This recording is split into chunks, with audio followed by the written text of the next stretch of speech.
welcome to the Hopkinton School Board meeting for today, which is Tuesday, December 21st, 2021. Happy solstice, everyone. We have a full board here with us tonight with Rob Nato, Dulce Boma, Norm Gupel, Andrea Folsom, and myself, Jim O'Brien. And then we're joined by Jody Condon, our Executive Secretary, Michelle Clark, Business Administrator, and Mr. Michael Flynn, our Superintendent of Schools. So let's start with the Pledge of Allegiance. I pledge allegiance to the flag of the United States of America and to the republic for which it stands, one nation, under God, indivisible, with liberty and justice for all. So we have one set of minutes to approve, and so in our packet we have minutes from the December 7th meeting. Is there a motion to approve? So moved. Second. Any discussion? Nothing? Nope. All right. All in favor? Aye. Anybody opposed? Ayes have it. Our student representatives are taking this meeting off. Good for them. Ah. And so if no one has an issue, I'm going to add an agenda item. The agenda item is Bill Carrozza. We're going to ask Mr. Carrozza to give us an update, if that's okay with everyone. Of course. Mr. Carrozza, thanks for joining us this evening. Should I do now? Yeah, please. Great. Well, my colleagues are doing concerts tonight, I believe, so I'm pleased to be here to talk to you about Harold Park School. So this is kind of more or less random, but a few things that I think are interesting. Obviously, the addition and renovation is just about done. I think, well, it is done. I think there's a few little punch list items, like electrical engineers that come over from Turner over vacation to look at some electrical punch list items. There's some nagging things here and there, like locks, and we've got problems with our badges. FFE, or furniture, furnishings, equipment, was a little funky, but it's just about done, and it took a long time. Michelle probably knows I'm trying to get a little bit of free stuff out of them, because it was funky, but by and large, WNAC was great. Turner, the architect, has been obviously wonderful. And DPS is still there when we need them. I believe Gordon is done with his contract for the most part, but he still has been helpful off and on. So I'm really pleased, and we're trying to figure out, even though with the pandemic increasing, seems like day to day, I'm trying to figure out a way to do tours.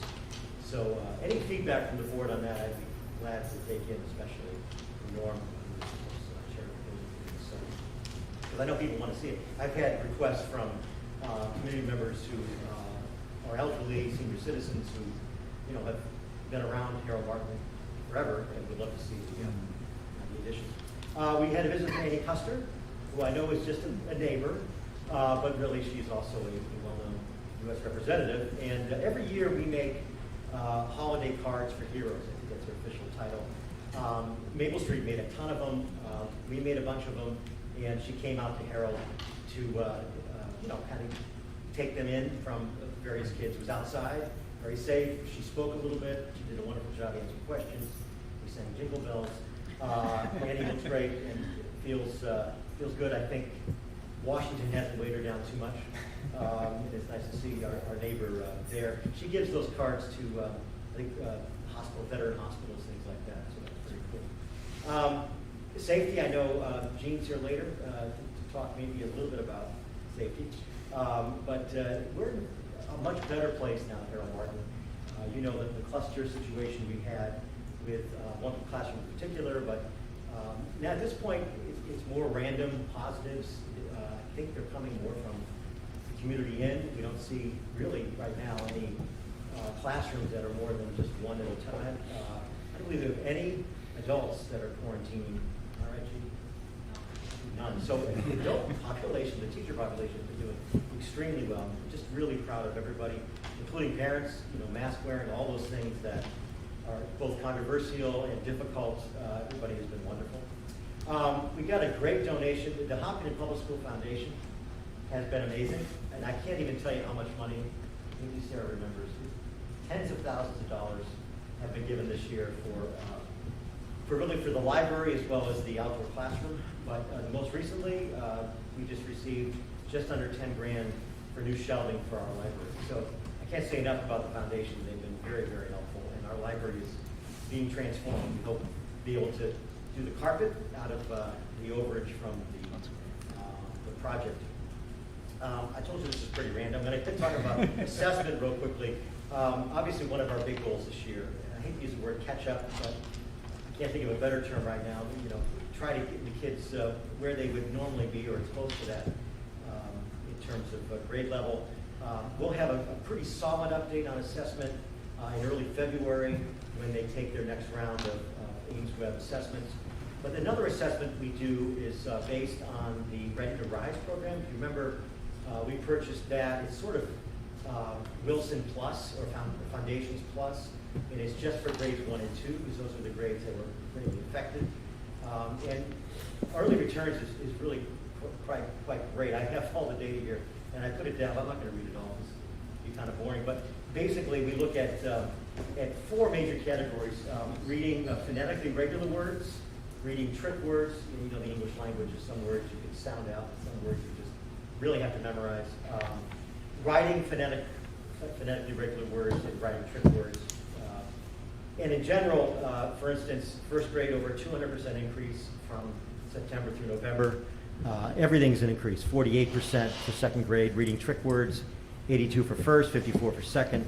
Writing phonetically regular words, 78% for first, 60% for second. Writing trick words over 200% for both first and second grade. And then one category we do is called oral reading fluency. One thing in the world of reading that has changed in the last 10, 20 years is we realize it's not just being able to decode and it's not even just comprehension, it's actually how fast are you? I mean, not in terms of trying to read fast, but text gets more complicated as you get older, so fluency is very important. And that's up 25% as well, and that's just a second grade test. So in general, we're seeing good returns. We'll know more in general about math and language arts in February. School inspection, school approval. We've been inspected by everybody, as has Maple Street, especially this year. We had a fire inspection from the chief, health inspection from the town, playground inspection from Primex, and then a safety inspection in general from the Department of Ed, all just this year. It all came out great. And I can speak for Maple Street too. I did the safety inspection from DOE. She was very complimentary, so that was wonderful. I haven't gotten the report yet. Did you get it, Mike? She had not sent it. No, Yet. so I haven't gotten a report yet. A few things we have to improve, but she was really very complimentary. And the last thing is the holiday spirit has been fun this week. The staff does our usual Secret Santa things. We had comfy, cozy day today. I did have jeans on earlier today and no tie. Even though Jody and Mike said, please wear jeans. I couldn't do it. Just couldn't do it. And ugly sweater day tomorrow, assuming we're there. So, questions? I know that's a random thing, but it's kind of how our lives are these days. I miss your sing-alongs. I anticipate you bringing your guitar. Oh, I have done some sing-alongs in school, but I should have brought it to you. Yeah, I just missed those. Got it in the car. Do you? Too late. I can hear them, Martin. No, thank you for the update. It's great. Yeah. Thank you very much. Thank And I'll talk to Mike, figure something out down the road for Harold Martin. I had a lot of people ask about it too, but we Yeah. can have a discussion about that, the best, safest way to do it. Right. And come up with a plan. That way you can tell people and they can kind of book it in advance and maybe discuss it at the board level too. Thank you, sir. Thank you so much. Great. All right. Board comments. Anybody wants to start? Rob? I do. So I was reading the paper this morning, and I was reading the obituaries, which, the old joke is to make sure you're not there. But there was a gentleman, Malcolm Merrill, that I read about, and I thought it would be good to make a comment. So I'm just going to read what it says. It speaks a lot to the people that come and stay in Hopkinton. So Malcolm Merrill first taught at the Academy Hill School in Kentucky, and then in January of '53, the 5th and 6th grades moved to classrooms at the Hopkinton High School, where they remained until Harold Martin School was completed. Malcolm then moved to teach at the Harold Martin School in his position of teaching principal. When the new Maple Street School was completed in '62, he accepted his new role as supervising principal, which he held until his retirement in June of 1985. He worked for 33 years in the Hopkinton Elementary Schools. So a salute, clearly a great educator. He brought a lot to the town of Hopkinton. I never personally met the man, but as you read the obituary, it speaks for itself. So. Thank you for sharing that. I Yeah, never knew please. this, but, I knew Mac a little. I met Mac in 2008. We had our 50th anniversary of Harold Martin, and he came for that. About 2 years ago, I met him at the Slusser Center, and it was we took a picture together and all that. He was just a very nice man. Lived in Hopkinton most of his life, Yeah. really. Yeah. And he was the first principal of Harold Martin School. So, I have a great fondness for him. I always asked him, would you please volunteer in the building? And he probably never felt like he could come back. I really wanted to show him the addition. But I think he was 91, right? 91, Yeah. 91. Yeah. Thank you, Rob, for bringing that up. Yeah. That's great. Good. Sure. When do I not have any comments, right? So, first off, thank you, Rob, for that. And first off, I just wanted to extend holiday wishes to this board and to the community. One thing that was really significant for me when talking to my family about the holidays was we always are talking about gifts, and we're always talking about we're excited. And it's really not about the gifts, in the sense. I had talked to them and said, what was the most, what do you want, for Christmas or holiday they wanted this, and I said, well, the gift this year was us being in school all the time. And I just wanted to extend the gratitude and appreciation for the gift that this district has provided to all our students, to our teachers. They talk about the gifts on keep on giving and everything, and they've had a great year, and I really kind of taught them to understand that we're in school, and that's probably the biggest gift that we can get. And thank you, Mike, and your leadership team for making it a really successful year start. So, thank you. Thank you, Norm. I don't have any- You all set? Yeah. Neither do I. All right. Well, thank you all. So we're going to go under current business and start with the Hopkinton Public Schools Foundation. Mr. Yeah, Freeman. so this came in, I think we were talking Thursday, Sarah. No, I'm losing track of days. Doesn't matter. I think Monday, whatever. And I'll go back to what we said when I first got here in the power of what this group can do and what they've been able to provide. And I also make a joke that it's not normal, because it's not normal, because now this is going to be multiple donations this year.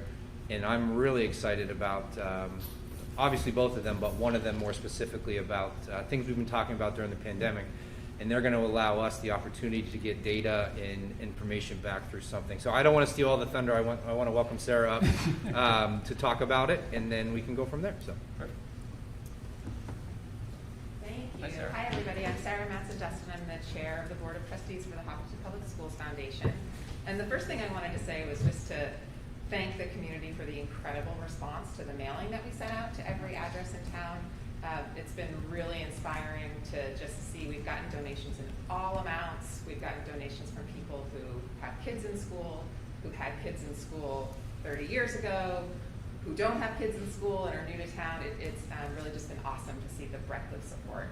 And that's what's making it possible for me to be here tonight with a request for the board to accept funding for 2 grant proposals. The first is called Project SOAR, and this was submitted by Beth Stern, who's a guidance counselor at the middle high school, and Jaron Hall Haynes, who people may know is the director at Back in the Saddle Equine Therapy Center, which is an amazing facility here in town. And this project will provide equine therapy for students who are experiencing severe depression and anxiety.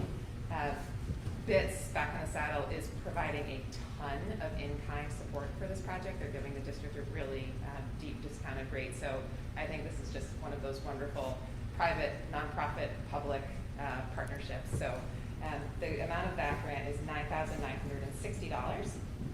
And then the second grant is additional mobile shelving for the Harold Martin School Library. This is a follow-on to some other mobile shelving and just some other general library improvements that the foundation was able to support in conjunction with the building project. And this was submitted by Michelle Marino, who, as you all know, could not be a more amazing ambassador for the library as being the kind of the academic heart of the school and a place that every child at Harold Martin gets to experience. So we're delighted that she'll be able to have all shelving that she can move into whatever configuration she needs. And the amount of that proposal is $9,935. So hope the board will be willing to take that money off our hands. Thank you. Thank you Any so much. questions? Yes, I have a question. So for Project SOAR, does that cover like a number of kids or a number of experiences, or how does that sort of work? Yes, so I think the goal is to have 24 students be able to participate between now and the end of the school year, but it's in staggered small groups. It's not a group of 24 all at once. And there is some hope that there'll be a way of sustaining the project into the future, but that kind of depends whether they're able to find success in this first round.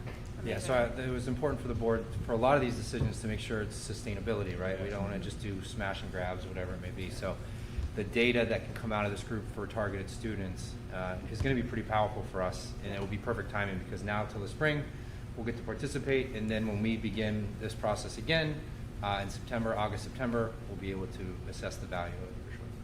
It's amazing. Thank you.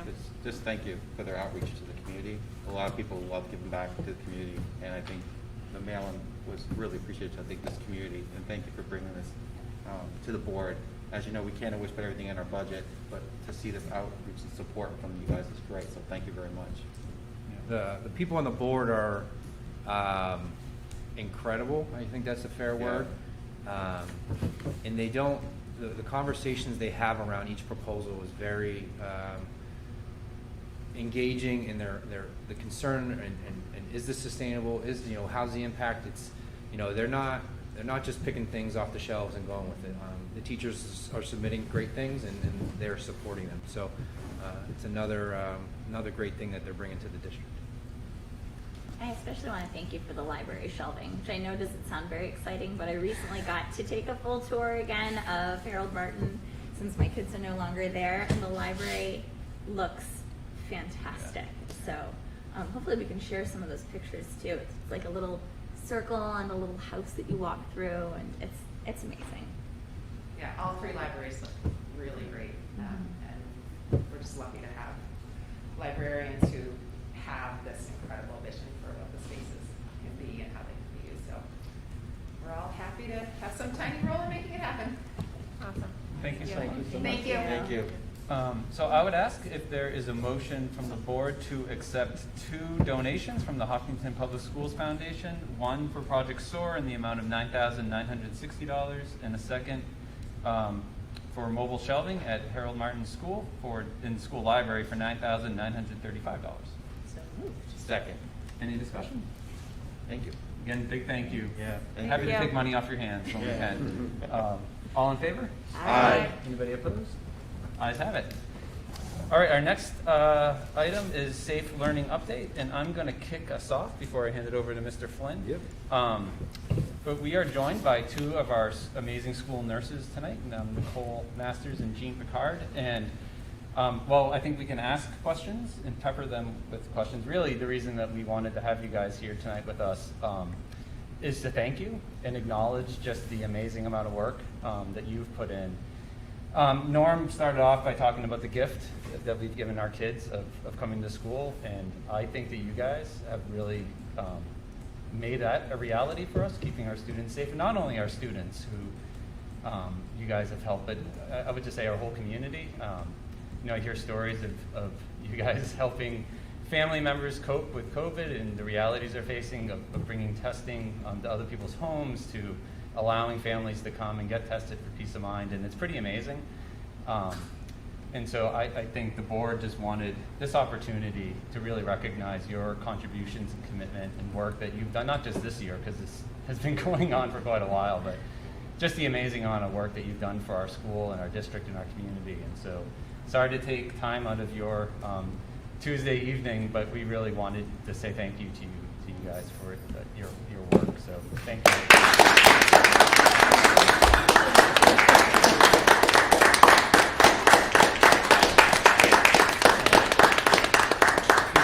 Mike, do you want to say Well, something? first of all, I want to apologize because I had to lie to you. I had to lie to you on why you had to be here tonight. And, living with a nurse, I understand how your brains never shut off right now. You're always worried about the next family or the next student or the next positive, and you have a lot less sleepless nights than most of us do.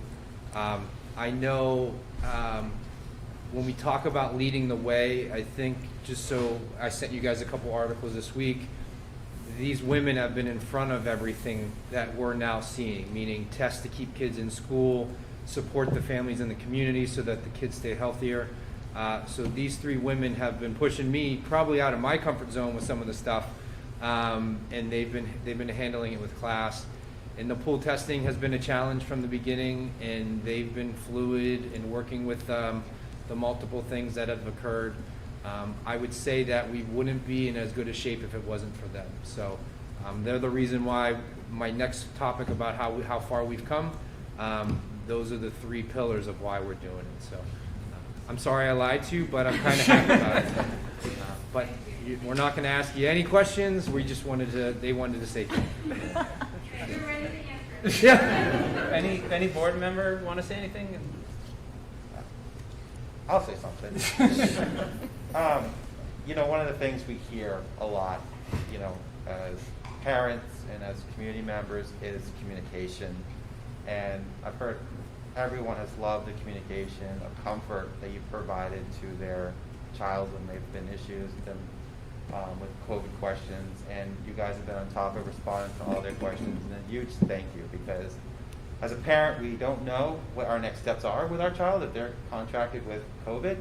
And to have some guidance from you and having some sense of what our next steps in comfort is just great. And I just really want to thank you for that, because a lot of people have said you really have been fantastic with guidance and comfort and helping them through a tough time. So thank you. Yeah, and I would just say, I think one of the remarkable things is that the last 2 years has been all about unknowns, and you guys are definitely building the plane as you're flying it, from pool testing and some of the work that we're doing that I think is at the forefront, certainly in the state, if not across the country. And that takes, I think, being able to be confident and thoughtful and compassionate, and also really, really smart. So you've done a great job. I will say from my perspective, I heard the word Nicole a lot in my life. And always, as a professional and an expert and somebody who, is going to do everything possible to make the school a safe place for people to be. So thank you. I just want to jump in. It's what I've really appreciated is knowing that you both have been on these weekly calls with the state, knowing the latest information. We as a board cannot know everything at all times, and so we really rely on our professionals, and that has been one of the easiest things for me, is knowing that you three really just have it covered. So I say that as a board member. As a parent who also went through my own kids getting sick, I just want to personally thank you as well, because it is a scary situation, and oftentimes parents have more connection with their school nurse than they do with their own pediatrician, who they may see once a year. So the amount of trust that people have in you, and rightly so, is wonderful. So thank you. Well, thank you. Unless you want to hang out all night. You can run. Thank you, guys. No, thank you guys. And enjoy the break that's coming up. Thanks, guys. Thank you. Merry Christmas. Bye. Mr. Flynn. Yeah, so I'm now going to hand it over to you. No, to continue on the safe learning update, it's we've made it, right? And I mean that sincerely. We've had a lot of target goals, and when I talked to the district, believe it or not, in the opening day in the third week of July, I said, let's get to Columbus Day, let's get to Thanksgiving, and now when you get to December break, when we get back, you only have 2 weeks and you're halfway through the year. So it's a pretty remarkable goal that we set in where we are, and the nurses, recognizing them as outstanding. But I sent a little note out to the staff today. It's everyone showing up here. When I go to my superintendent's meetings around the state, there's a lot of staffing issues and shortages, or people being out. Us testing to stay in has allowed us to maintain that. You saw our numbers stay at 0, 1, or 2 on the staffing side throughout the time, and that's because of the adults, right? That's because they're being safe, they're doing the right things. So really, it's a compliment to them. It's made my job, Michelle's job, rather easy, to believe it or not, when we're coming to some of these things that we're dealing with in other districts. So I know walking around today, there was a lot of, I'll say, weight off of people's shoulders, knowing we've got this far and we're going to be all right. So looking forward to January and the second half of the year. Just a couple reminders: if you're traveling and you're returning from break, be smart. Take all the safety precautions before kids coming to school, especially if you're traveling out of the country, wherever it may be. So making sure that you continue to self-monitor. That's led to a lot of great successes here, and our numbers staying relatively low. So safe learning update essentially is we've made it, and we're looking forward to the second half of the year. So any questions? Real quick, on the dashboard, it's updated 2 days during the week? Monday, Wednesday, Friday. Monday, Wednesday, Friday. And my other question is at some point, do you think that we would break it down by school, or is that something we're going to leave? So we've wrestled with that repeatedly. Our challenge is the numbers right now make it not as easy to identify a student. But when they were lower and it was 1 or 2 or 3, and you have it down by school, you could probably easily identify the student. We want to make sure we're protecting students and families, whether they choose to let people know if they get contracted or not. So we felt that it's still the safest way to keep it combined. If for some reason the numbers start to climb significantly, we can talk about breaking it out. But as of right now, that's going to continue to be our stance. Okay. Any other questions? Are Yep. we still on for for the January 11th revisit, or do we want to? I think that's fine, but I think that's fine. I would just preface the numbers are not great, but if that's good with everyone, then I can prep for that. I think so. I mean, yeah. I think we should. If it becomes a hindrance, like if you don't have the. I think it's okay. Yeah, we Yeah, can then talk about it reschedule, offline. but we Yeah. should Yeah. stick to it and at least have the conversation. Yeah. Without you don't make any Yeah. decisions or movement.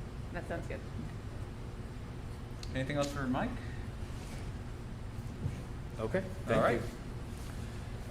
All right. So next up, we have a conversation on the negotiations with the Hopkinton Education Association, and so. So we have the opportunity, if there's any questions or if anybody wants to have a discussion on the contract as it stands, we can go into a non-public and have that conversation. And so I guess I'd first ask, does anybody have questions they'd like to have a conversation about a non-public session before we move forward? No. Okay. And so the process for the public, so when we negotiate a contract, the HEA has voted and ratified the contract from their end. I will in a moment ask the board if they will accept the motion to ratify the contract on our end, and then if that motion passes, then we'll talk about the negotiated contract. But we don't want to do that prior to the vote since it's a negotiated agreement. So with that said, I would ask that there's a motion for the board to ratify the negotiated contract as presented. So moved. Second. Any discussion? Hearing none, all in favor? Aye. Anybody opposed? All right, ayes have it. I just abstain from that. And one abstention. So it was 4-0 to 1 abstention. Yeah, There we go. All right, so I'm going to spend a minute and walk through the contract that we'll be presenting in March to the town. I guess first I'd just like to thank Michelle and Mike and Andrea from, I guess, our team, for if we're in teams, that would be our team, and especially Michelle and Mike, who spent a lot of time, effort, and energy helping with scenarios and helping strategize, and then being real leaders in the conversation with the association. So thank you guys so much for helping us get through a successful negotiation. And then I also want to thank Mr. Scott Zipke, who's the president of the association, and his team. I just thought I don't know when we started this, maybe in October. but I just thought we had great conversations. We laid out early our priorities, both from our side, they did the same. And it was very much a collaborative approach to the negotiation, which I just thought was fantastic, and served, I think, the community well. Maybe I'll just start with some basics. So, very basic. We agreed to a 3-year contract with the association, which is great. As everybody knows, a few years ago, in let me get my years wrong. It was in 2020. At the beginning of the pandemic, the last 3-year proposal was voted down, and then we had a 1-year agreement this year. And so going back to a 3-year agreement, I think for everybody is a great idea. And so there's really 2 parts, I think, to the negotiations on this contract. One was around wage scale and pay, for lack of a better term. And on the other side was where I think the board has been moving with the association for years, which is around health insurance. And so this, over the course of the 3 years on the health insurance piece, there will be at the end of the 3 years, there'll be a 7% cost share on health insurance for all employees. Last year in the 1-year agreement, we got to 7% cost share for new employees, so anybody hired starting the beginning of this fiscal year. And I think one of the priorities that we've been discussing is to move everybody onto a cost share to help save the district costs over time. And so we successfully worked with the association to get there over the 3-year deal. The other piece that we talked a lot about and have made movements on is what to do with the year that the contract didn't pass, and how to make those employees who missed pretty much a step increase because of that, how to make them whole. And so I'm very happy to say that through this negotiation we were able to do that for all employees who, because of the failed contract negotiation or failed vote, we're able to make all those employees get the step that they would have lost through that process. And so in year 1 of the 3-year deal, there's a 2% base increase for all individuals. And then those individuals who were not able to, who did not get that step the year that the contract failed would make up that step. In year 2, there would be a 3% base increase for all employees. And then in year 3, there would be a 3% base increase as well for employees.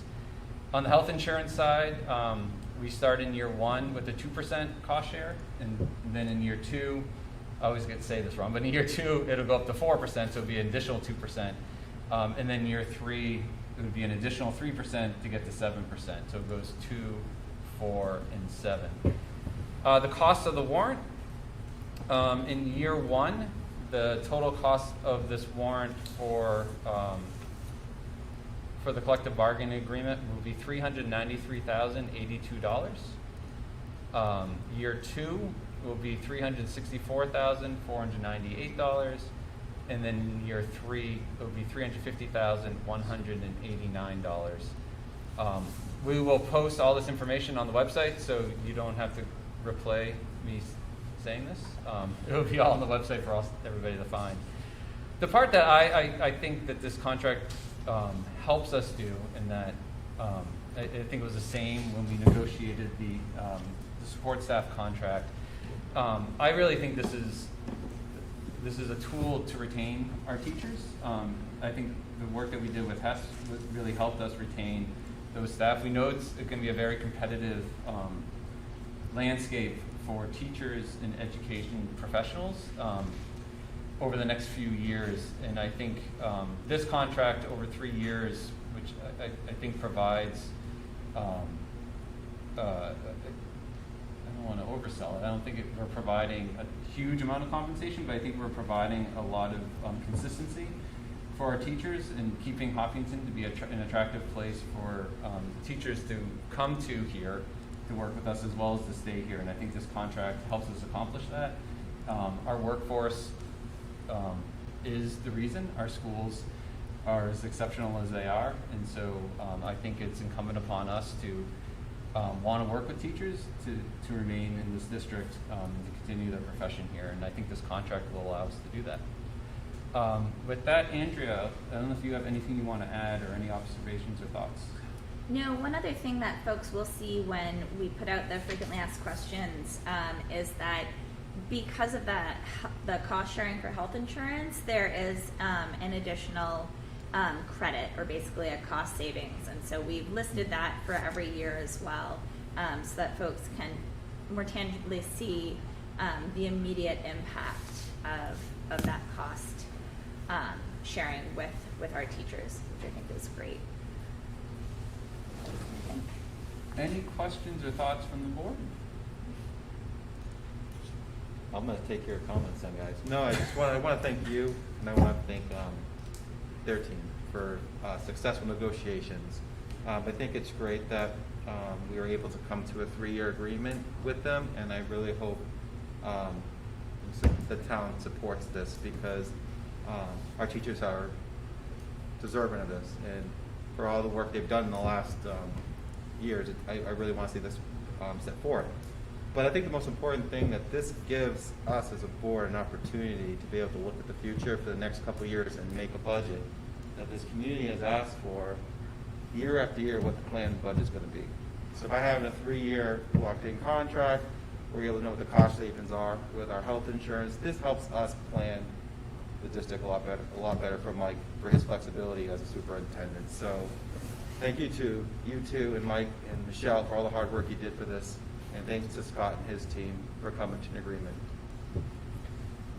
So with that, I think that's all I have. As I said, this will be up on our website, and so members of the public will have access to it. They'll be able to look at the numbers, and then if there's questions over the next couple of weeks, please reach out to myself or Andrea.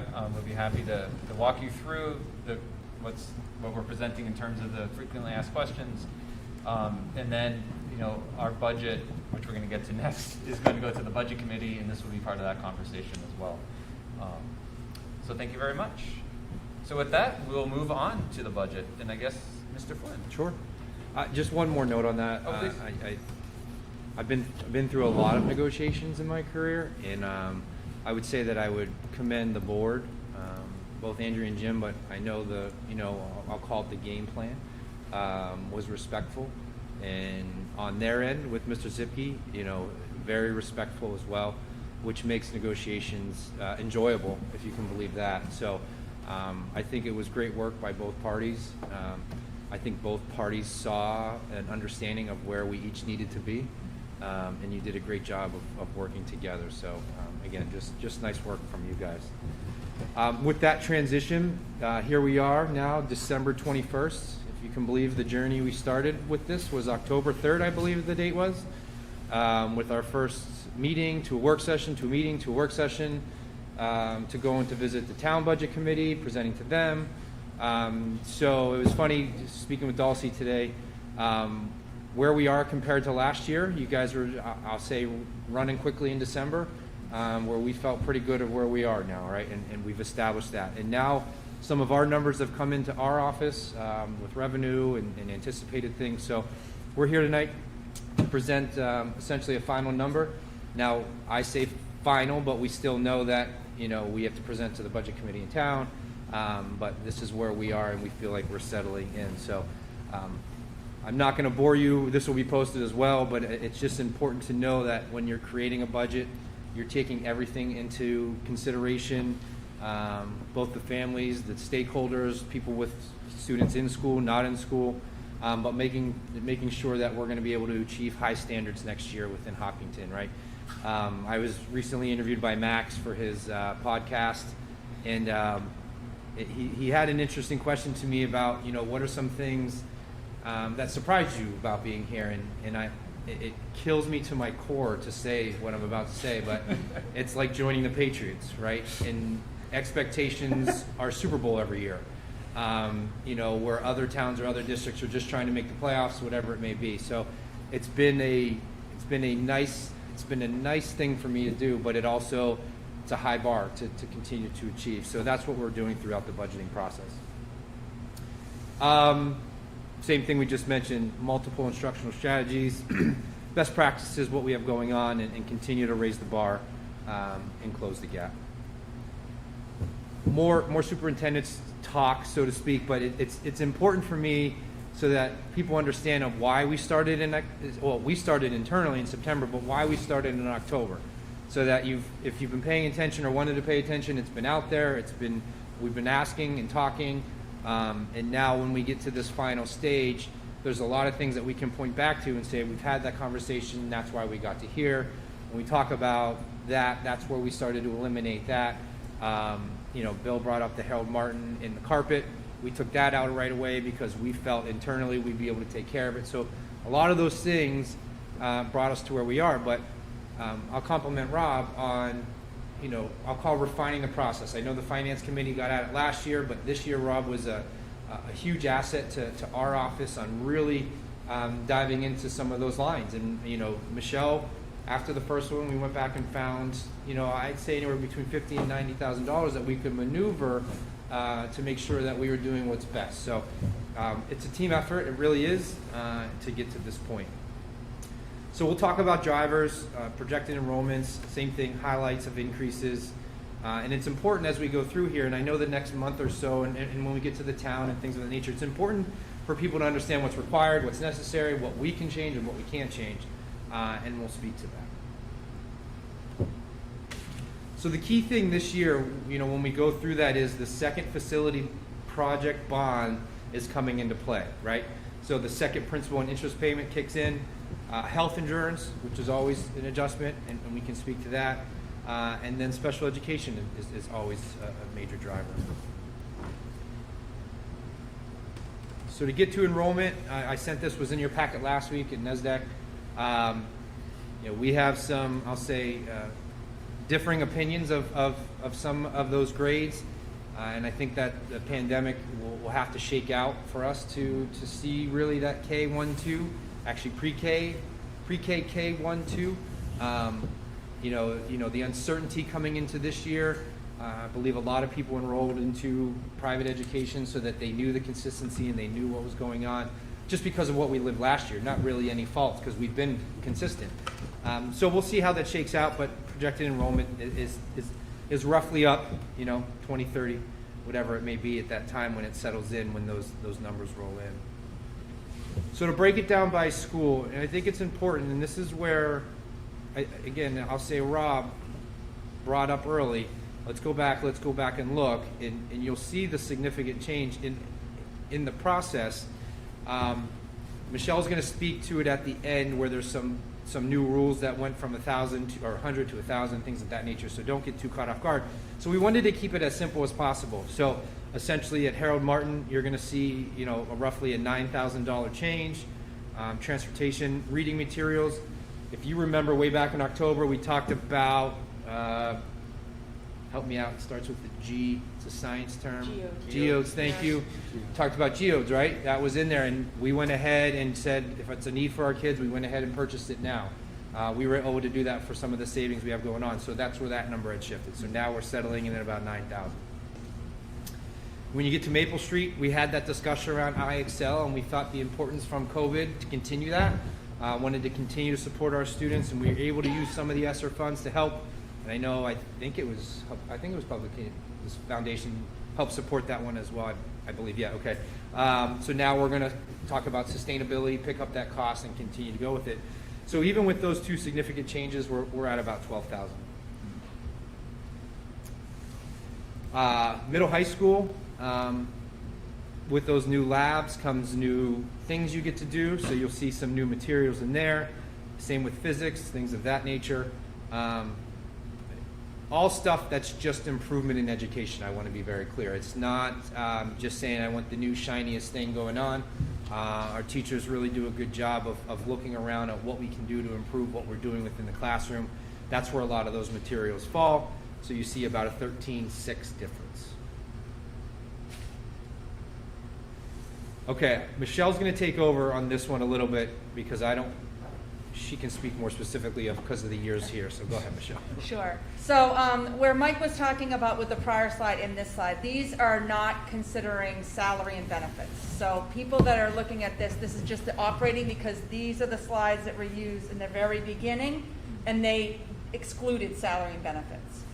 So why I mention that is because on this page, I talk about that actually it's not a change of a minus 362,415, because a large part of that negative amount has to do with us reclassing some positions in the speech and psych area that were in the budget last year for contracted, or I should say this year as contracted services. We're looking at putting it in the budget as a salary and benefit item for next year, because we've had success this year with doing some hirings. Okay. And that, in the long term, is a cost savings too. Yeah. So even though we're absorbing it in salary and benefits, still what we were paying out the door for consulting is still a savings. And if we can do it multiple years, districts really see a return on investment there. Not just with financial, but relationship, student, all that building. So with facility, this may be a little different. It used to be built into the buildings, but we've pulled it out now to make it its own section. And these are all the expert of, I'll call the expert of Michelle and her 5-year. You should see the depth that she goes into. She's not just picking numbers. She does a great job of forecasting what we've done, what we've had, and you know, up peaks and valleys. So you'll see that change. Obviously, we have more square footage now at Harold Martin. New labs, new things of that. So there's some increases there. And then, you know, still I think the 58,000, 59,000 is a pretty good estimate of where we are. Technology. I know the questions have been asked before, specifically around Chromebooks, and I just want to clear that up again, that this is anticipated. We're not replacing the new ones that were purchased. It's the anticipation of breaks, all right, and replacements. We've also, Matt and I have already just started to kick the tires. This essentially is a self-insured money, right? So the 9,000 is us anticipating. Hampstead, Timberlane, I was a part of the district where the students had to buy in. My kids, where my kids go, we have to pay $15 each year to use them. So we're in the process of trying to evaluate how that will fit in Hopkinton, what that number may look like, so that when we move forward and we are 1-to-1 or whatever it may be, that number may shift down, because we'll be able to build it through an insurance. So there's some stuff in the works there. Parent Square, I'll just continue to fly that flag. It's been worth every penny that we've spent on it so far, and we'll continue to use it. We're only at the tip of what we can do and how powerful it can be. So that's where you see the 19,001. Michelle, you want to take this one? Sure. Just a little more of your wheelhouse. So this is the SAU business area, superintendent area, you know, debt funds area. So because of the money that we are receiving from the state, additional through ESSER, we feel that we will be at the single audit level of $750,000 or more that you expend. You have to have above and beyond your regular audit. So we expect that will happen for next year. Legal, a year or so ago, the board decided to join suit with Conval School District and many other school districts against the state for providing adequate funding.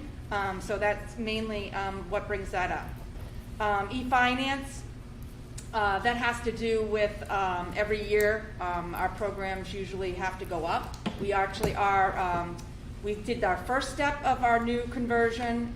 Now there's a couple more steps, but we're en route very shortly to be full-blown in the new version. We are already working in the new version with POs and things like that. Mike brought it up earlier. This is the second bond impact, because now we know what the bond principal and interest is. So that makes up just under or just over $167,000. And then food service. So in the past years, we've put $1 to have a placeholder in the budget if the food service program was not going to be sustainable by itself with fees collected from either parents, students, but adults, as well as money that we're getting from the state and the federal government. In the past years, we've had anywhere from $120,000 worth of deficit to $150,000 worth of deficit. So originally, when we went to the budget, we were looking at $150,000. While that would be ideal, we're not able to do it at this point. It's just we're trying to be mindful, or I should say, the board's trying to be mindful of the overall impact to the community. And so we are looking to at least have a start of getting to that point of $75,000. So that is an increase there. Yeah, and so just to refresh that one, okay, remember it was held for $1, and then because of the fund balance, would always wipe that and pay that out. But now that we're trying to move away from fund balance, we can't guarantee or anticipate that number every year, so we have to start planning for it. So rather than doing it all at once at 150, I asked you guys essentially for permission a little while ago. We're going to take a chip at it. So all those staffing proposals we came to in October, these are the ones that we've settled down to that would be an additional to the budget. So we talked about continuing the numeracy program here and closing that gap, which has been great. The important piece out of our office is the administrative assistant to special education being back to full-time. It was 3 years ago. Is that a bad estimate? 3 years ago? Right. About 3 years ago. Then we had a retirement. Then so all that, you remember all that. Okay, so we settled it at that, and then making the middle high school all year round, which is important for our population. And Mike, can you just speak again to why it's so important to have the admin assistant to the Department of Special Ed full-time? Yeah, What so they do for our district. Yeah, more specifically, one of the bigger things is the return on investment. We talk about those positions and the amount of paperwork that they file for Medicaid, Medicare, and which money returns to the district, that it's properly filed, filled out, hours of work. So that return on investment alone is important. But when you see our special ed line and how challenging it is every year, the management of those families and those students in those cases, that person is a lead person for Mandy and helps support her to make sure that we're staying on top of things. Thank you. All right, so final number where we're coming at, 22,553,797, which is a difference of 580,000, and then you're looking at 2.64 from year to year. Now, say those words the right way, Michelle. Remember, this is operating budget. Okay, so our operating budget is 2.64, and we wanted to take it one step further to give you an idea of where it's settling in. So a 38-cent impact, but of the 38 cents, that bond payment alone, which was voted on how many years ago, that's now kicking in, is, you can see 21 cents of that 38, and then that food service, which we need to start chipping away at, rather than it being 18 cents, we cut it in half to 75,000, which is 9 cents. So those are all things as we start to move away from fund balance, which is important to note. So essentially, the operating budget is only up 10 cents. All right, 10 cents is what we've added to the budget as an operating budget. And that includes those new positions that we talked about, but with all the reevaluating of the budget and where we landed, that's where we are. So all the changes that you made in the budget that was not fixed was a 9 cents per 1,000 increase. So 9 And cents. 9 cents, thank you. 9 cents. That's what she said. 8 cents. No, it It shows 9 cents. no, because it goes to 30. It's 8 cents. 8 cents. It's 8 Yeah. cents. Going lower. Yeah. 8 cents. 9 cents. Yeah. So, So the SA what Yeah, we you're right. what we reevaluate is 8 cents. Yeah. Correct. Yeah. So it's 8 cents. Yeah. And Michelle's going to speak a little more detail to that. Yeah. Right, so as some of you will remember, this page goes in that big budget bulletin, which, It's hard to see out. I can't zoom in. Yeah. So it'll be posted online. yeah.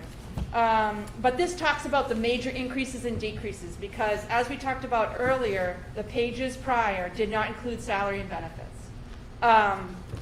So what this takes is last year's operating budget, and it includes the teacher's contract that passed last year as well, which is, well, last year at this time which is what we're living in right now for our budget. So the first item is the salaries are up by $273,617. Now, of that though, you can see on the side there's blue. I thought it was important to pay attention to, we talked about it earlier with special education, where special education showed a minus. That's because the salaries and benefits were not on that page. So the salaries, New Hampshire retirement, and FICA, a large portion of those has to do with the decrease in contracted services that we had, which was actually over $200 and some odd thousand. It's just, we actually had an increase in contracted services for our other contracted service providers.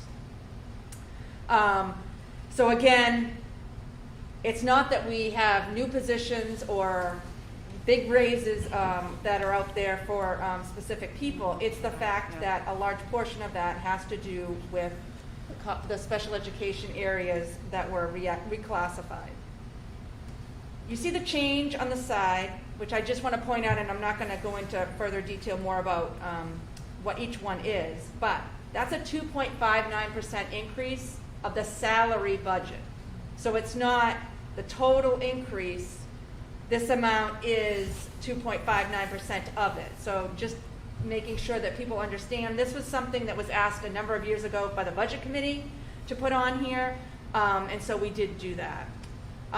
The next item is the federal projects amount. We kind of talked about that we expect to get at least $750,000. We don't have $750,000 in our budget for federal projects, so we're looking to increase that to $750,000.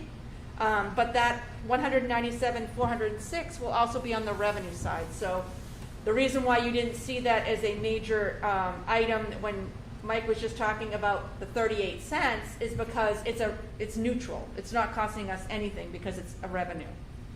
The bond payment, we saw that amount earlier. Health insurance is the same thing, which actually I should put a little star beside that too, because that also has a little bit to do with the contracted services as well, shifting. The next item is supplies, which you can see that there's another color, green. Mike alluded to it earlier. So the state actually changed its $100 equipment amount to $5,000. We thought about this hard and thought that $5,000 was a lot, it's a big jump. We should actually not go to $5,000 to be equipment. We should go to $1,000 or more. And so a large portion of this supplies increase has to do with the shifting down below of the equipment. It's actually not in equipment, it's actually in the supply line. Food service transfer, we talked about that earlier. New Hampshire retirement, it's a little for the increases of the individuals like Teamsters and non-union, but the majority of that has to do with those positions I talked about earlier. Then we have the periodicals, books, information access fees, which part of that information access fees has to do with programs that we have that actually not software-based, but they're information that we're able to get. Electricity, fuel, propane, and gasoline, that's the next item. FICA is the next item. And then miscellaneous items that total the $10,000. So the major increases are $1,102, $213. However, with that, we do... 1 million. Oh, yeah, $1,102,213. It's a big difference. $213. So with that, there's major decreases. So student transportation, there was a decrease of just under $193,000. Contracted services, we talked about that already earlier. That's just under $165,000 decrease. The equipment, we talked about earlier, has to do with the supply shift. That's just under $67,000.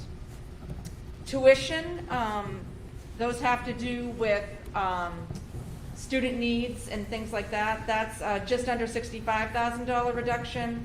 And the dues and fees, a part of that has to do with the access fees shifting from not a dues and fees item, but actually being an access fee. But I didn't feel like adding another color and another note. And because it was a more smaller palatable number, one could explain. So that brings it down to a decrease of $521,803. So the net increase is $580,410, which again, as Mike mentioned, is a 2.64% increase. Which when you think about that 2.64 at the 580, we talked about the large amount of federal projects increase.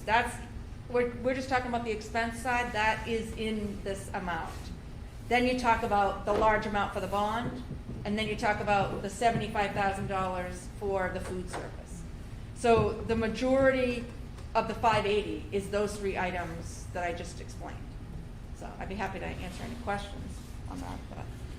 Michelle, because I don't think I followed it closely, can you just walk us through the supply and the equipment? I know it's not a major line, but Yeah. if you don't mind, just explain that asterisk again, just so I think it's Sure. right around it. So what it is up until this year, a piece of equipment was $100 or more in a unit value, then it was in an equipment line. Oh, I see. So then what happened was we got actually audited by the state, and the state said, oh, we changed our amount, but we haven't updated our records to say that it's not $100 anymore, because that's why we had it $100 originally. It's $5,000. Okay. Whoa. But again, we felt 5,000 was too rich for that, and that we ought to rein in and actually go from the $100 to $1,000. So it's any unit item that is over $1,000 belongs in an equipment. Otherwise, it's in a supply line. Sorry that I. No, you clear. explained it. I couldn't wrap my head around it. It's confusing, So, yeah. quite honestly. So it's the same stuff we're buying. It just gets classified. as Correct. different. Okay. Yes. Thank you. It That's doesn't helpful. change next year, still will it maintain 1,000 next year, like, you know how you go 100 this year to 1,000, will next year it maintain 1,000? We're gonna keep it at 1,000. I'm Okay. not looking to change it. Okay.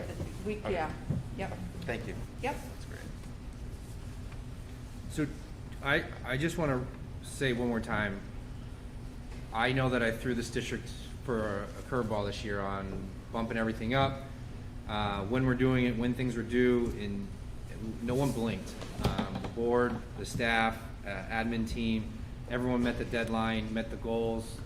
So want to thank them. I think Michelle has reaped the benefits of that and having a little less chaotic December. And it's just kind of shifted the tone in all the buildings, how we got away from putting, let's just say, a fifth grade teacher on the block, not on the block. Eliminating a lot of that has just shifted the tone in the district, and a lot of people have felt better as we've moved through this process, and that's, another compliment to you guys. So thank you for your support. And I fly your flag all the time, but I can't fly high enough with Michelle and what she puts up with me, walking down the hall and changing things on her minute to minute, and does whatever's asked, and we are in this spot because of her. So with that, we'll open it up for any questions. I have some clarifying questions. So Michelle, between slide 11, which is the special education budget changes, and slide 18, which is the bulletin excerpt. So on 11, it says the special education bulletin changes. It changes approximately a negative delta of 125K. In that block there, it says that overall change is 362K. Are those two things commensurate to the major decreases? And you might have said this, but my brain is trying to connect it. Is that change on special education commensurate to the major decreases of student education and contracted services? So no, actually, the decrease has to do with, in the end, Yeah. it actually, because that's like the net would be the net, so it'd be transportation. Yeah. And it'd be Placement. tuition. Yeah. Tuition, okay. Yeah, which is on the major decrease page that I had. Yeah, Yes. And that's out of district tuition? Yeah. Yes. got it. So And it's transportation. a And decrease in, transportation. it's a decrease in revenue and a decrease in transportation expense. No, so it's actually tuition that we pay for students to go to another school. Got it. Placement. Yeah. Okay. Yeah.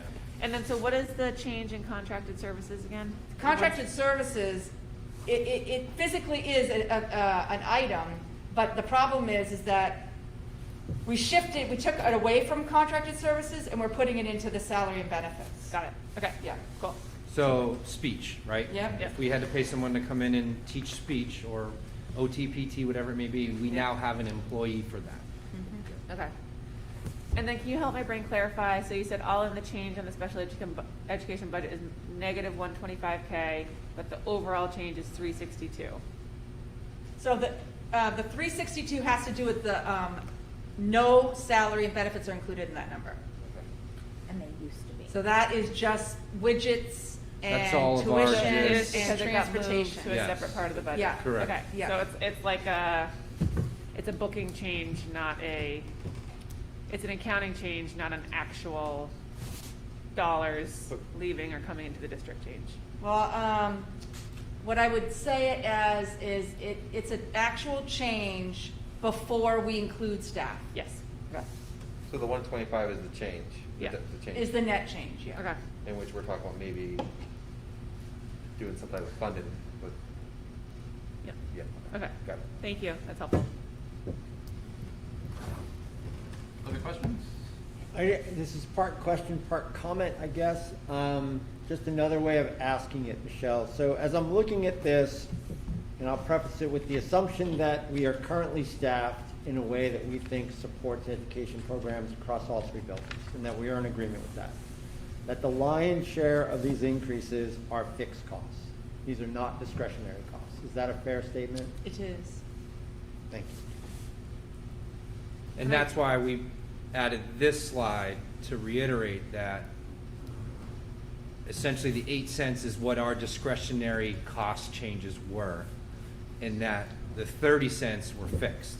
Right. Meaning I wasn't able to, I can't shift a bond payment, right? Food service, we have to start being more responsible. All of those things become fixed, yeah.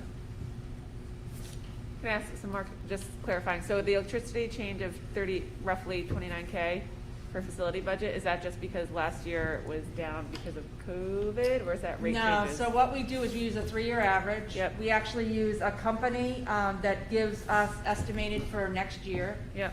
We also, because of COVID, ironically, we actually are using more electricity than one would think. Yeah. Because of how we have to do things. So it has to do with that as part of the thing. So, and Harold Martin, we know now all the square footage and everything like What that, the so a little bit has representative cost to, is. some has to do with that too. Okay. And then on the school district budget change for the bond and the interest, is that the principal and the interest both servicing the bond, or is the interest 27K something else? No, so Sorry. the bond is the principal. Yep. And then the interest is the bond interest. It's the bond interest Yeah. though. Yep. It's both related to the bond. Yeah. Okay, thank you. It is, yeah. Other questions? Sure. So essentially, Mike, the Hopkinton School Board is giving you a fixed amount of a budget proposal in which you are going to determine what you want to fund for positions in the district, essentially. Yep. So this board just determined an amount in the budget that we will support, and you are going to fund what you feel is appropriate for the district based on what we approve. Sure. Okay. And I think that's what we've been trying to get towards, right? Yep. Before past practice would have been take this in, leave that out, when that's what you're hiring me to do. We're gonna propose and talk about the positions, but let's say 5 people leave our district to go to another district, and then we see a return value of 30, 40, 50,000, whatever it may be. I might be able to allocate that towards more support for our kids, and I would hire a position in that form or fashion. So this number, I think, settles us in, like we said, 8 cents essentially operating, 30 cents fixed, and then allows us to do our job to continue. I think what Rob started at the beginning is sufficiently staff and support our students to meet that Super Bowl expectation. Kills me to say that. All right, so there's no other questions. I would ask if there is a motion. Jim? Oh, yes, sir. If there's any, maybe we should ask some comment on the budget before we make a motion on the budget? Well, what I was going to do is ask for a motion on what's been presented, and then everybody can provide their comment and if I thought any you were doing- amendments okay. they want to do at that Got point. it. Does that work? Perfect. Okay, so then we have something on the table to kick around. I see what you're saying, okay. So I'd ask if there's a motion for the Hopkinton School Board to approve to send to the Budget Committee an overall budget of $22,553,797, which represents a 2.64% increase year over year. So moved. Is there a second? Second. Any discussion? Oh, No, why don't you start? sure. It's gonna be a long, no.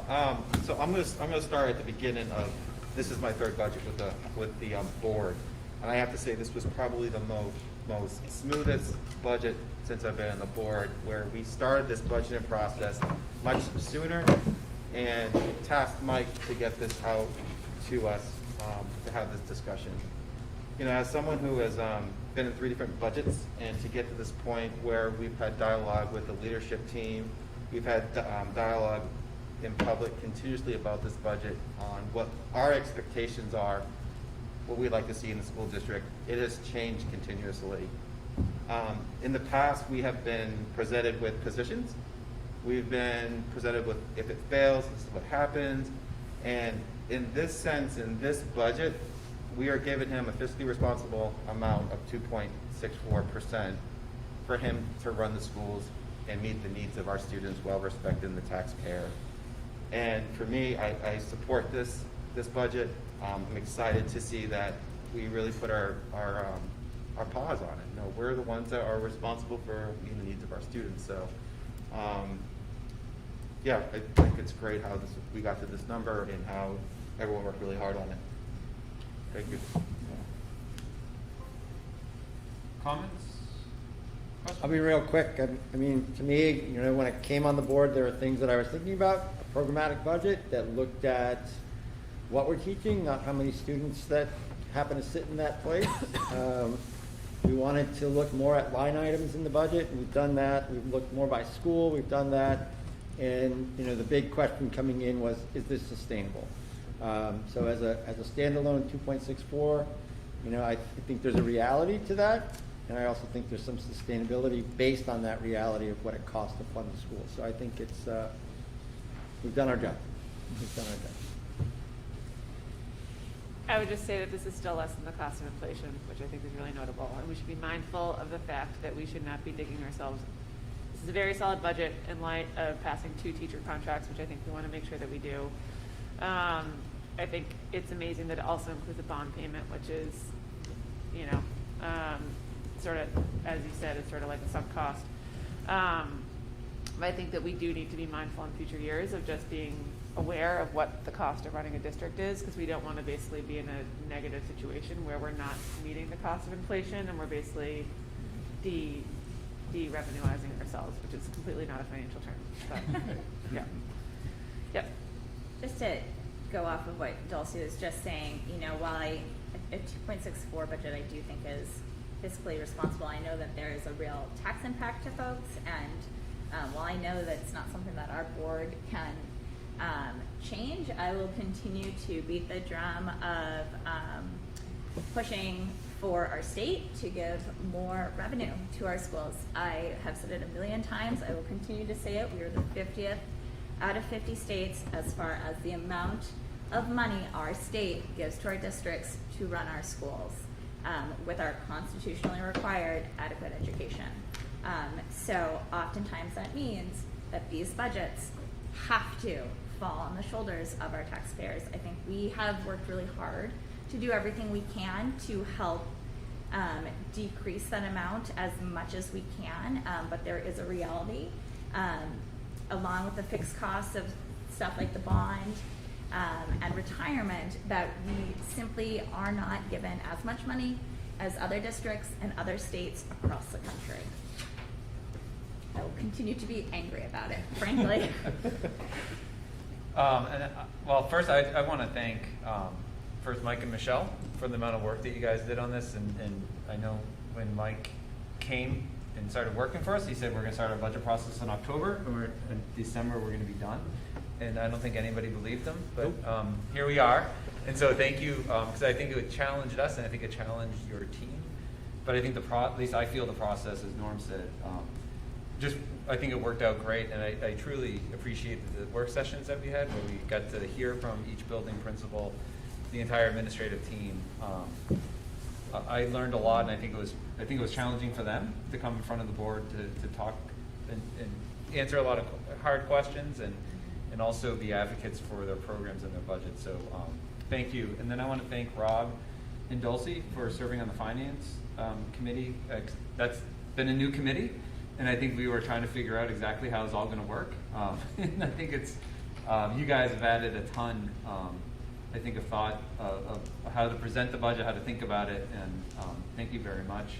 And really thank Norm for your work at the budget committee, but really that you're kind of on task now for the next step, which is where this goes from here, which is going to go to the budget committee. I think everybody knows the budget committee is the one who puts a budget in front of the voters in March, and so I think Norm, your job is to help them understand our budget and advocate for it. And work with them sort of on getting from where we're presenting it, hopefully over the finish line in March. So with that, I mean, I support this. I just, the tax impact chart is really interesting that, 8 cents, an additional cost to run a district is pretty impressive. And that's not the entire warrant, but for our operating budget, I think we did a pretty good job. I think the other thing I just want to say is, people have questions, ask us directly. It's really important. We created this budget with Mike and Michelle, and that is just the last thing I want is the wrong information out there, and to communicate. Ask us, email Mike, anyone here. We created it just so the right answers are out there.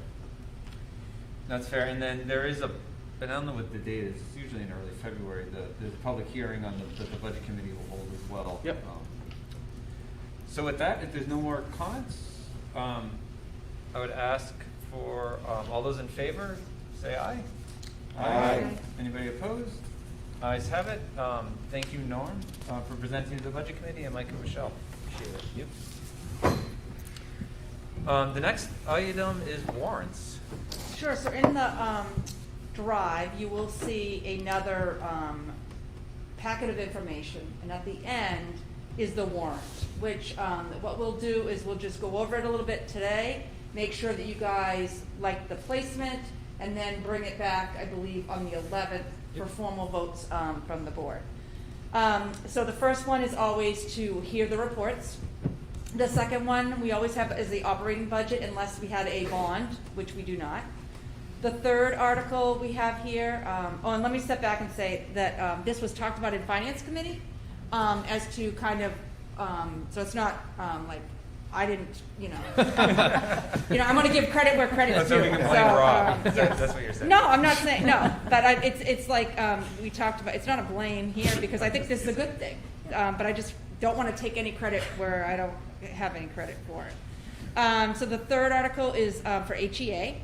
The fourth article is a special meeting if article for HEA does not pass. The next one would be the support staff contract. And after that one would be if the support staff contract failed, a special meeting. Then the one after that, we'd be looking to add $200,000 in the school district building repair and maintenance fund, in which $100,000 would be coming from fund balance. The next item is the special education trust, which we'd be looking to put in $100,000. The next item is a new trust, and the Finance Committee's talked about this. I think it's even come up at the board level too, but we're looking to establish a benefit expendable trust fund where this trust fund could be used for increases for health insurance, retirement, any item related in the benefits, and the $200,000 is to come from fund balance. And for those that watch regularly the board meeting, a couple meetings ago, we talked about money we got from Health Trust. And that's where this funding, in essence, is coming from. We're not just having it used up any bad way. I think this is good fiscal management. We weren't expecting it, and now we're going to save it for, I'll call it a rainy day. Can I ask you a question about that one? So for the benefit trust, because this is going to be funded through that surplus, what we're going to be asking taxpayers to do is to say, yes, go ahead and create this trust, but no actual taxpayer money above and beyond is going to be raised for this. Absolutely trust. true. Great. Yeah. The last, next to last, last money one is Technology Trust, which was created last year. And we'd be looking to add $25,000 and to have that money be coming from undesignated fund balance. In essence, one could say that money came from, we did budget $25,000 for supplies, PPE, that we never use because we have ESSER. So in essence, some people might ask, how do we have this money? Well, that's just one example of that we have the money to be able to say we're going to put it in through fund balance. And then Article 11 would be the end, to do any other business as is. And this has gone to DRA. They are fine with it as is, and I did send it to the attorneys, and I have not heard yet, but hopefully by the 11th. So. Any questions from Michelle on any of the warrants? People like the order? If not, you can blame Robin Dulcie. No, no blame. No, I think the order is great. I think that we'll just really need to help highlight that in Articles 7, half of it is money that has already been raised, so no additional money is going in. Article 9, all of it is money that has already been raised, and Article 10, all of it money that has already been raised. Because sometimes I think you can see these big numbers and worry that this is additional taxes. So I just think it's important for us to be really clear that for those articles, this is not additional taxes. This is money we've already raised. We're just allocating them to trusts to help offset future unanticipated costs. That's it. Can I talk about the tax rate impact? Please do. Okay, so the tax rate impact for all of this would be $1.29. That is correct. And just to be clear, when we had our. That includes our 38 cents. Yes. That's Not correct. just everything. warrant. 38 is Yep. part of Okay. that. I'm looking at the Top sheet. the Yeah. top sheet. Yep. Yeah, so when we had our last meeting, and I even presented this to the budget committee, that we were looking at 134. Just to be clear, we're 5 cents less. We left some wiggle room in our negotiations, and essentially, it wasn't high end, we came in lower, so 129 as opposed to 134. This is great. So, all right. To take it one step further, Yep. when we first started to settle in on a number after initial, that number was 151. Yep. That's what you guys asked to move forward, and then we were able to work on that. So we wanted to continue to bring that down. And I'm going to take a little step further, Mike. Yeah. Last year, we were at $1.65. Yeah. And we're at 129. So it's Contracts. really important. That's with 2 contracts. So to show the effort in this board, it's just really great to see where we came up with. I see you're warming up to the budget committee. This is good. Any other questions on the warrant or thoughts? So this, It's we'll call it first read essentially, Yeah, so you yeah. guys can go digest it, send anything you need to us. Michelle can make any edits. As she said, DRA is already okay with it. We'll wait to hear from attorneys for any reason. And I just want to harp on that benefit trust one more time. You saw one of the key drivers this year was health insurance. That benefit trust will help us with some of those costs year to year on the changes. So we'll fly that flag as we get closer, but it's really important to note. So first read, well, we're all set. All right. All right. So next up is policy. Yeah. Ms. I'm Folsom. going to be really quick. So policy committee, we meet once a month, and we have not had a chance to meet between the last meeting and today. So we've been going real fast and furious on policy. So we have nothing today to bring for a second or third read. We'll be reconvening in the beginning of January, doing a bunch more work, and then I will come back and wow you. I feel loud, so just don't say so short. All It'll be right. super loud. So school calendar, Mr. Flynn. Yeah, so presented first read December 7th.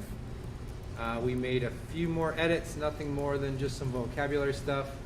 And looking for the board to adopt the 2022-2023 school year. All right. Oh, any questions? Sorry. Any questions for Mike? on the calendar? No substantive changes? Nope, nothing. So if nothing, I would ask if there's a motion to adopt the school calendar as presented. I have one Oh, question. I'm sorry, Norm. I know we have students that go to Concord for tech and stuff. Is it with the same schedule and stuff for when they're having vacations? We align them the best we can. Okay, perfect. Yep. Okay, that's what, thank you. Thank you, Jim. Oh, yeah? No, sorry to miss you. It's okay. All right, so is there a motion to approve the school calendar as presented? So moved. Second? Any discussion? All those in favor? Aye. Anybody opposed? All right. So we'll move on to the consent agenda and start with the personnel report. Mr. Flynn. Sure. So, Schedule B, that famous word that I'm getting to learn and know really well. No surprise here to me now that I'm getting to know this man, but Skate has stepped up again and is going to be coaching both middle school and JV girls basketball. This guy is he's a great human being, and what a difference he makes in our school community. So moving him forward for that. Superintendent's, that's all for personnel, believe it or not. That's where we are, which is great. Moving on to the superintendent's report. Rob did a great job of mentioning Malcolm Merrill, 91 years old, served this district for 33 years, was a leader, and is really, if you want to talk about foundational work, that man has laid a great foundation here. So I just wanted to mention him and his family and a longtime resident. So congratulations on what he has brought to this long-lasting community. I mentioned it earlier, we've made it this far. I just want to continue to say that that's a pretty big deal with a lot of things that are going on around. So thank you to the staff, the community, the parents, everyone.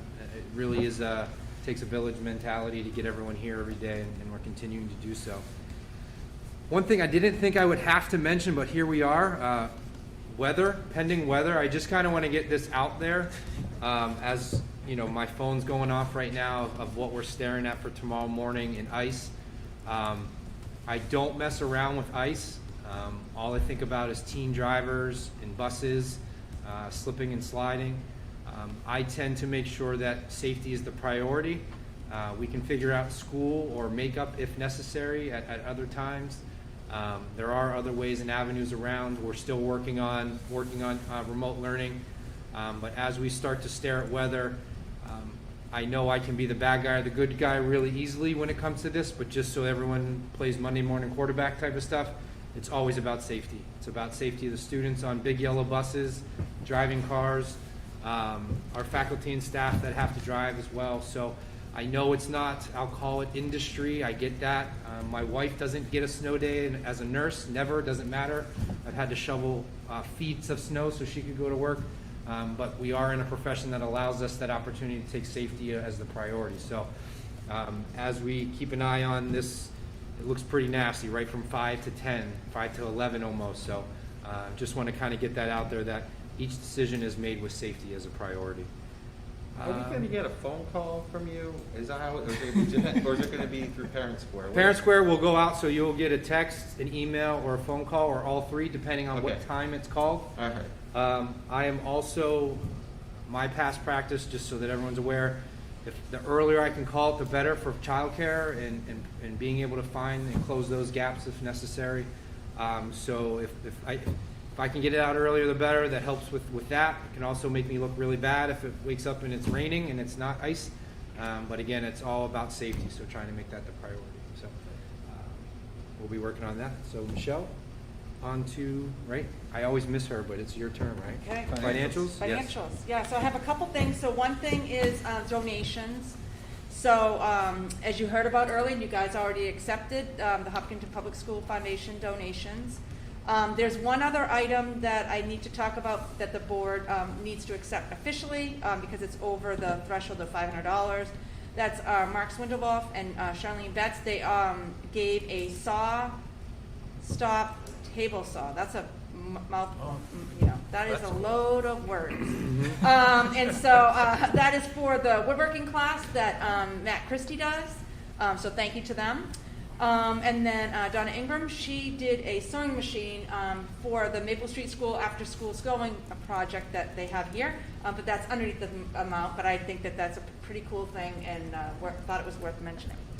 So those are those two items. The last thing I have is in the packet online, you should see the financial statement. So one thing to point out is that we talked about it a little bit ago in the warrant, that we're looking at a total of $325,000 to come from fund balance. So you'll see on here that I have put that here as a placeholder. So you can see that we have more than that in the amount to be able to move forward and say yes for the warrant. And at this point, we'll have a little less than $177,000 more than that. But I'd be happy to answer any questions. No questions? No, looks great. Awesome. All right, so I would ask if there is a motion to approve the consent agenda items as presented. So moved. Second? Any discussion? All in favor? Aye. All opposed? Fantastic. Thank you all. Thank you, Michelle and Mike. So, public comment.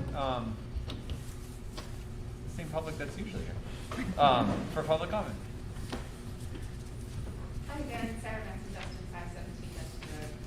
I just want to make a request that the materials that the board has for the meeting are posted so the public can view them contemporaneously with the agenda. It's just super hard to follow when you don't have those materials in front of you so that you can go back and forth. And it's great that they're up on the screen, but that's not the same as having them to be able to look at during the meeting. It's definitely not the same as having them in advance. So, if I had them, I can tell you which slide it was on that talked about transparency, but I really think it's intransparent to not post the meeting materials with the agenda. So we just request that you consider that. Thanks. Thank you. All right. Any other business, old business, or committee updates? Sure. You want me to go first? Go for it. All right, excellent.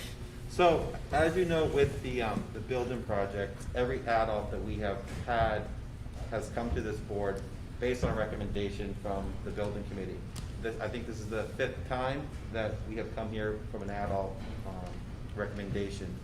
We had a meeting about a couple weeks ago, the building committee, and we discussed the remaining balance from the bond. We talked about how that's closed and how that's done.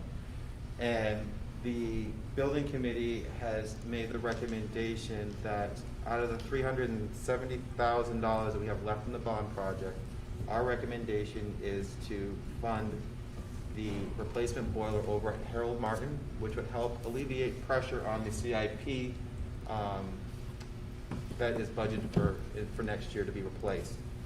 The next step for this remaining balance is we have asked Michelle to do an RFP for additional flooring for the district. There's multiple rooms that has not been completed yet that we'd like to get a quote on.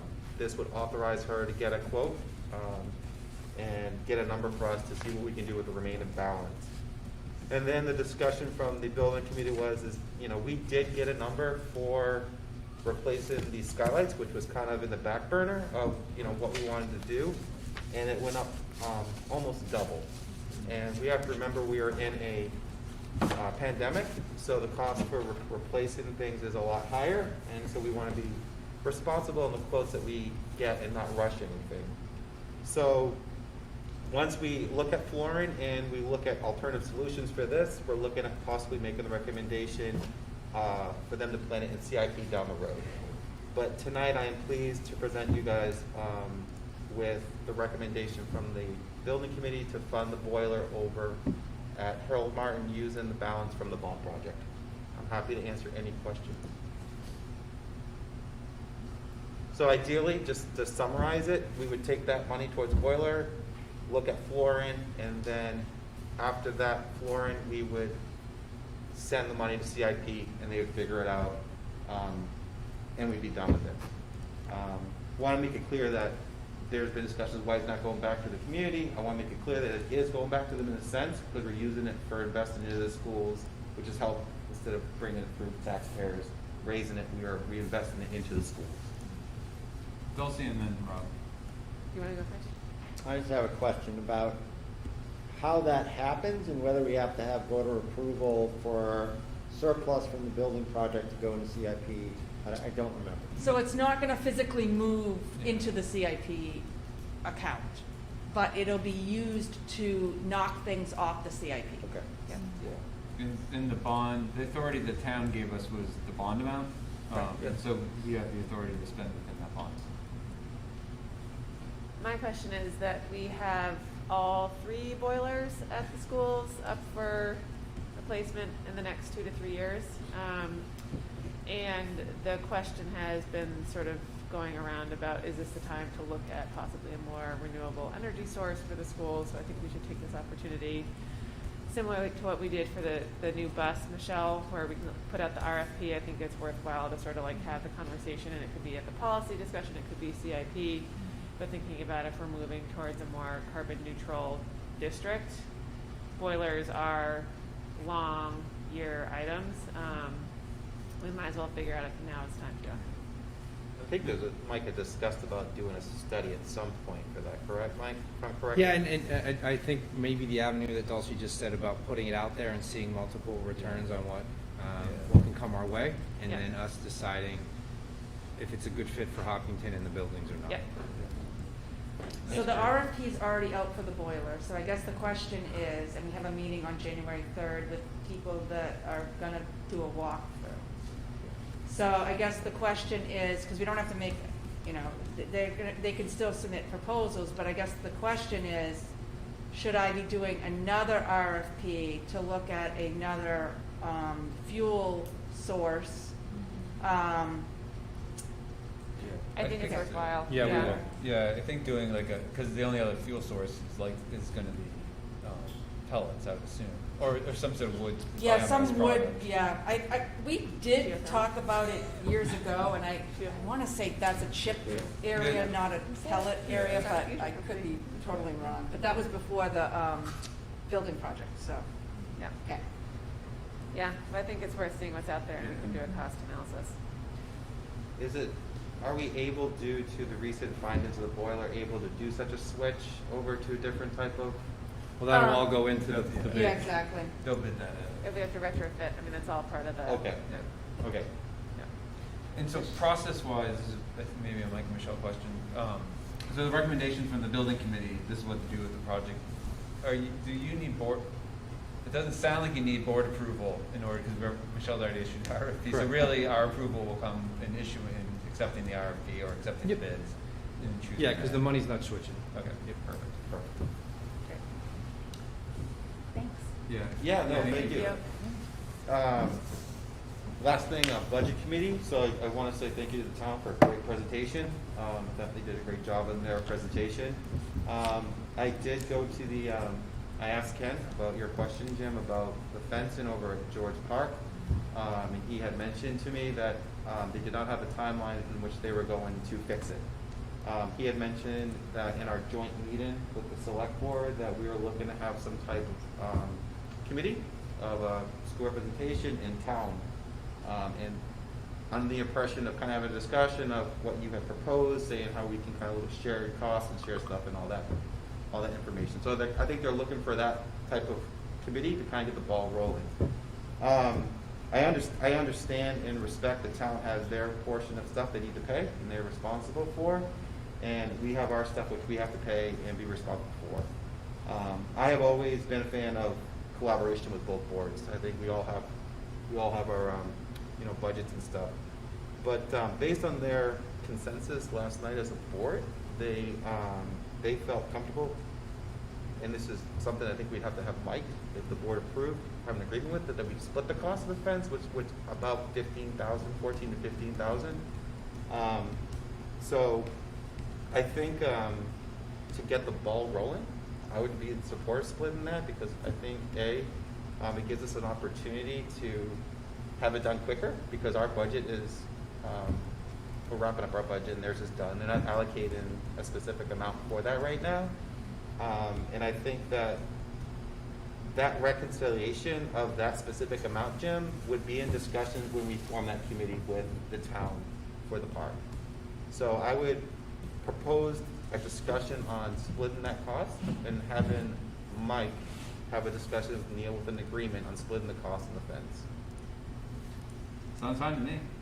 I don't know how others feel, but getting that fence fixed is, I think, a priority, so however that happens, I think would be great.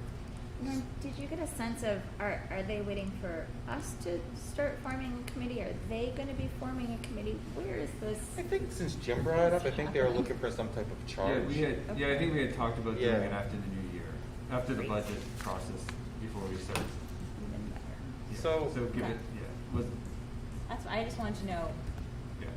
What's great about us splitting the cost is we can get the ball rolling right with an RFP, because if they're doing it later next year or so, I mean, it's gonna take a whole nother year before it probably gets fixed potentially. I don't know, I don't wanna, I'm not on the select board.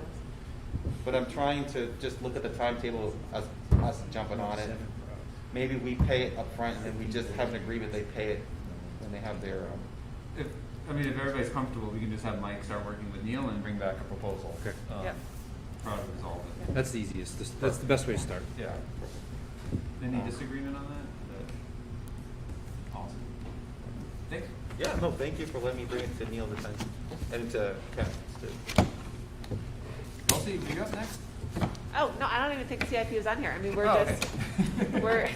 Sorry. we've got stuff to sort out after the building project and, but I think that, did we talk with the entire group? I don't know if I provided an update, I provided an update to you. No, you did last time. Yeah, Yeah. but we heard back from the CIP committee. They're just making sort of process recommendations to us, but otherwise they're great. Nice. Anything else under old business or other?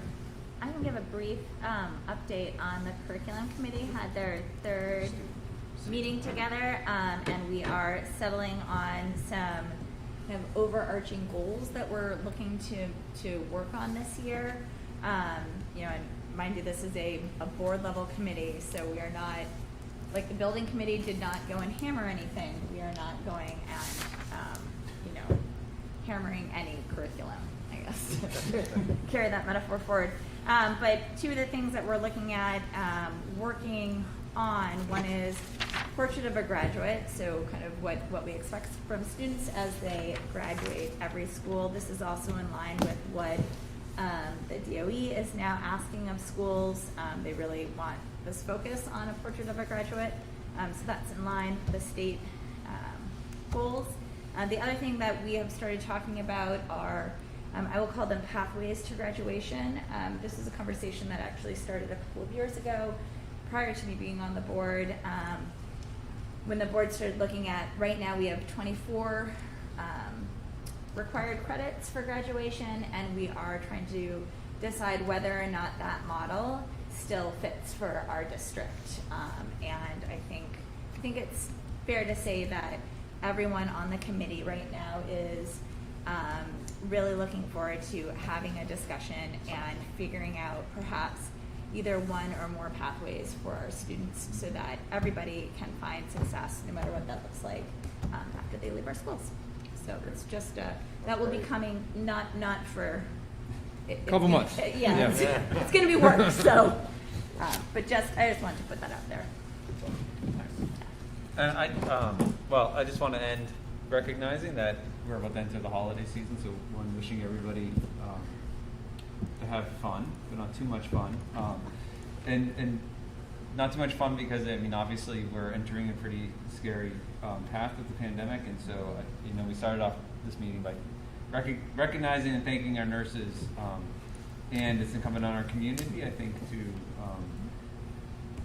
if we want to keep our students in school, I think for the 180 days that we've been talking about, it's going to take all of us to, I think, do our part, be careful, get vaccinated if we can, keep our distance, put a mask on, do all the things that we know we need to do that work in order to, I think, keep our students and our community and our families safe. So with that, I hope everybody has a healthy and restful, especially restful, time off over the next couple of weeks and comes back in 2022 to have a great year, that's rather I would say.